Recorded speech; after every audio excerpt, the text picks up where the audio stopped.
එක්සත් අරාබි එමිරාජ්‍යයටම එක්කෙනයි එක්සත් අරාබි එමිරාජ්‍යයටම බයික් වලින් ප්‍රොෆෙෂනල් කෙනෙක් ඉන්නවා නම් ඒ එක්කෙනයි ඒ මෙයා. ලංකාව. ඉන්දියාවේද? පාකිස්තානේද? නෑ. බංග්ලාදේශද? නෑ. नेपाලේද? නෑ. ඇමරිකාවේද? නෑ. කොරියාවේද? නෑ. ජපානේද? නෑ. අපේ ලංකාවේ. show me your iPhone wallpaper. මේ තියෙන්නේ කොල්ලගේ iPhone එකේ තියෙන wallpaper එක. මේක පැදලා තමයි රෙකෝඩ් තියලා තියෙන්නේ. මේක පැදලා තමයි රෙකෝඩ් කඩලා තියෙන්නේ. දැන් මේක තියෙනවා මෙතන.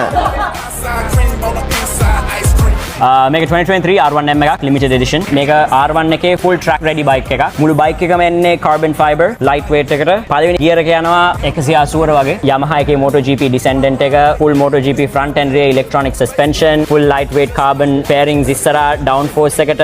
මං තමයි දැන් Middle East වල ඉන්නේ ලංකාවෙන් කියලා Yamaha එකේ brand ambassador. Okay. මං ඒගොල්ලන්ත් එක්ක වැඩ කරනවා. Okay. මම ඒගොල්ලන් එක්ක දැන් travel උත් කරලා තියෙනවා MotoGP වලට. Okay. World champions ලවත් හම්බෙලා තියෙනවා. ලංකාවේ කොල්ලෙක්. What's your full name? Mohammed Shahid. Mohammed ෂාහිඩ් වයස අවුරුදු 32යි. පදින්නේ යකෙක් කොල්ලත් යකෙක් මේ දෙකම එකට එකතු වුණොත් යක්කු විමානයක් වෙනවා. වැඩිම වේගෙ මේක සීරියස් නෙමෙයි. මේක විහිළුවට කියන්නේ. ඇත්තටම යාට ඉච්චර ගානකට යන්න බෑ. දැන් කියන්නකෝ ඒතර හරි. විහිළුවට 340ක් විතර අල්ලලා තියෙනවා. විහිළුවට 340ක් විතර අල්ලලා තියෙනවා.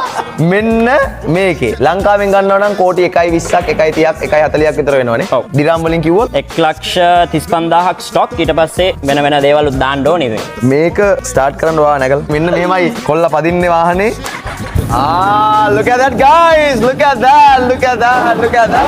Oh!